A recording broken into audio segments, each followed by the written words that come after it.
I got a friend by the name of Terrence Sampson. He did 29 years on a 30-year sentence for murder. When he was 12 years old, he stabbed a next-door neighbor 93 times. He said he had his first homicidal thought when he was 5 years old, after his dad had brutally beat him. 1, 2, I am. get down. I am. Even if you are not ready for the day. We are.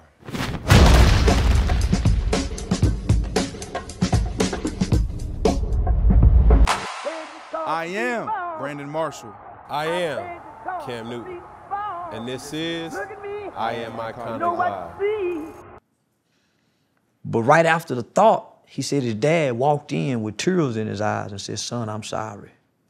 Imagine had his daddy done that before the thought. He would have saved a life. Come on, homie. So Frustration is a motherfucker as a parent. before we get too ahead of ourselves, I'm trying to paint a picture here, and I'm trying to take people on this journey. When you took me through 6 to 8. You talked about your brother committing a crime for you at 14, or throughout that whole process of juvenile. What was that like for you? It was traumatizing because you got to think, homie, I'm a mama's boy. Nigga, I'm the baby. And I just come from being hurt. So I've been in the hospital most of my life. Yes, sir. I'm a nurtured child. I'm a nurtured child who needed to be accepted. I didn't play football, didn't play basketball, so I needed to be accepted. And I found acceptance through negativity, violence, ultimately committing crimes. I learned to be violent. I'm not a violent person. I can be violent. I learned how to be.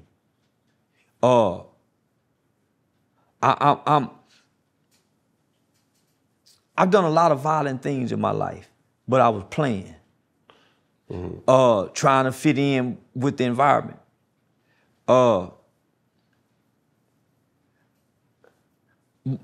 We laughed after we committed that murder, but it wasn't funny. But what happened though? We went to the mall to go steal some starter jackets. So I had ran away from home. So my mother, I told you I got a younger sister. So my mother was pregnant. My brother was already off in the boys' home. So my brother had already been to the boys' home like 2 or 3 times, right? So he was already troubled. Because he was so troubling and giving mama such a hard time, I'm going through the adolescent stage. And of course the adolescent stage is gonna be a bunch of rebellion. Right. So I'm really following his lead, but I'm flying under the radar. Correct. So mama and them missing a lot of shit because I'm charming, I know how to pull my pants up, and I'm sneaking out. So mama don't know until I start getting arrested. Conniving.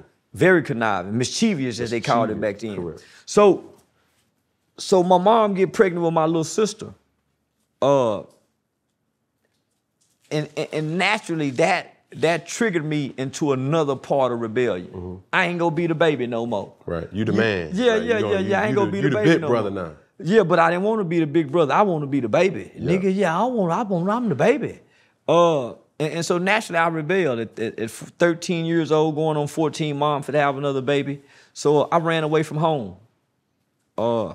And I tell this story, I used to run away from a good home, nigga, my own bedroom, walking on marble floors, bathtub trimmed in gold, nigga, food in the icebox, to go play poor with my partners in the projects. Because I wanted to be accepted amongst the poor. Because the culture in our community make you feel like you ain't real if you ain't embraced by the poor. So well-to-do kids throw everything away just to go hang with the poor in the projects all day, doing nothing, just hanging. So that's what I wanted to do, man. So I ran away from home and went and did it. And went on a crime spree from snatching purses, stealing cars, breaking into houses. That's how we was able to get the gun. We broke into one of my former girlfriend's houses, whose dad was a Dallas police officer at the time. Stole their Nintendo VCR, went and pawned it. Just on a crime spree. But boy, you was hell, boy. See, children are impulsive, right? That's where brain development comes in at, right? The prefrontal cortex. So most kids, unless they come from extreme poverty, are not committing crimes for financial gain. It's for the thrills and feels, the excitement of this shit, the rush. Yeah, the rush. So that's the adrenaline. Yeah, that's the impulsiveness of a kid when you're supposed to be getting this playing football. You're supposed to be getting this in boxing, but we're not. So this the element of children that's getting their sports fix, right? So it was just for fun, and it ultimately ended up costing an innocent man his life. So we go to the mall. The plan is just to go to Foot Locker, grab some hats and some starter jackets, and run out. So the first time we went, they had a young black dude look like he run fast. So we didn't do it. I got 2 partners right now today, nigga named Tawan Harris and Denarcus Miles. Both them niggas older than me. So the first crew we went to go do it with, we were like, nah, man, fuck that. I said, man, let's go get Denarcus. So I went to go get Denarcus just to drive. And Tawan was over there getting his haircut. Them niggas supposed to caught a murder case. He was cutting Tawan hair out. The nigga said, nah, man, come back and get me. Well, I was too anxious. I ain't go back and get Denarcus. I went and got Tawan, Big Tawan, and Little Tawan. Went to the mall, grabbed the jackets, grabbed the hats, ran out. And in the process of us running out, my victim, which was a little small white guy by the name of Michael Levy, he had just got married 3 days prior to that.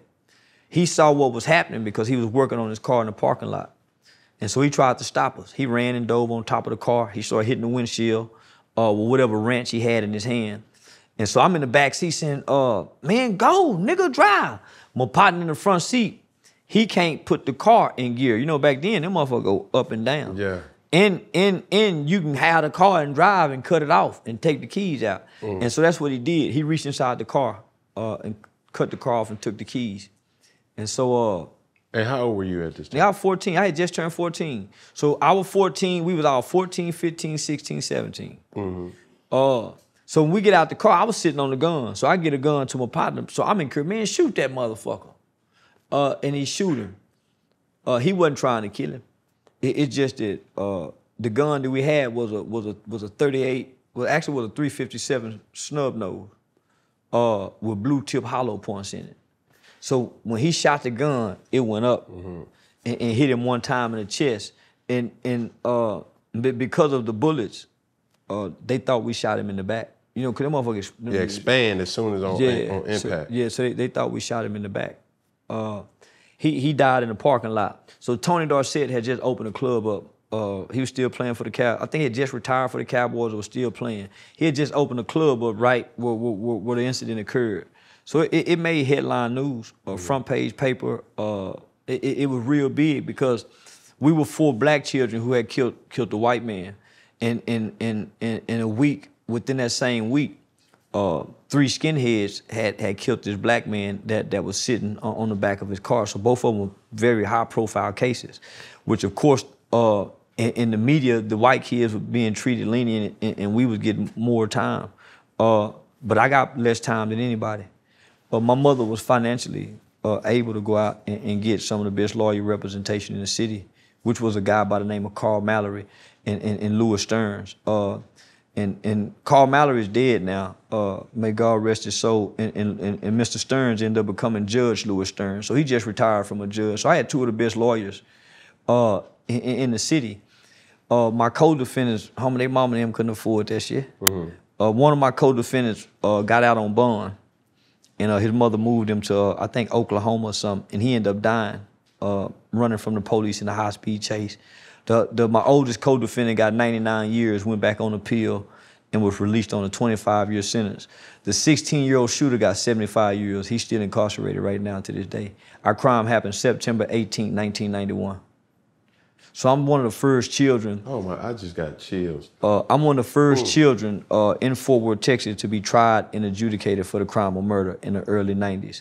In the state of Texas, I'm one of the first children who followed in a group of children who was tried, adjudicated, and sentenced for the crimes of capital murder and murder, who was sentenced under Texas juvenile law that's called Texas Juvenile Determined Sentencing Law, where a kid can be sentenced up to 40 years. So I got a 12-year sentence for capital murder. So take me back real quick. to the individuals who killed the black boy, how long did they get? Boy, I almost said his name. Josh, I think Josh got like 12 or 13 years. The white guy who pulled the trigger, he got like 50 years.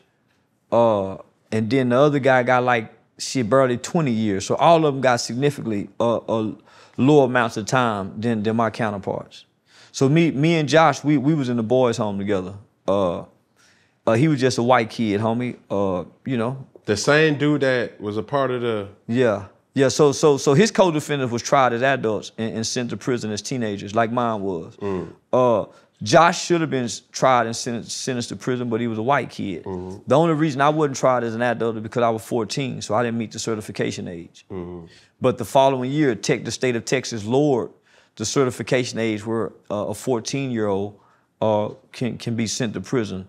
Ultimately, they lowered the age to 10 years old, where a 12-year-old can be sentenced to life without parole.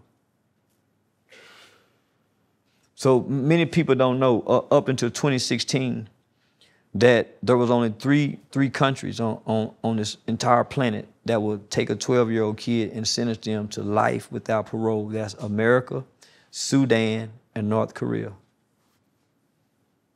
At 12 years old? At 12 years old. Catherine and Curtis Jones is 2 children out of Florida who was sentenced to life without parole. Sarah Cruz in life without parole. Man, I can go on and on. George Toker, life without parole. I can go on and on. These were children. Still incarcerated, or have... There's like right at 2,000 individuals who have been locked up in America since they was children for crime they have committed as children and have life without parole that would die in prison. As young as 12 years old. Florida will take a 12 and 13-year-old and send them on a prison yard at 12 and 13. Catherine and Curtis walked in adult prison at 12 and 13 years old. Both were brutally raped at 12 and 13 years old in prison in America.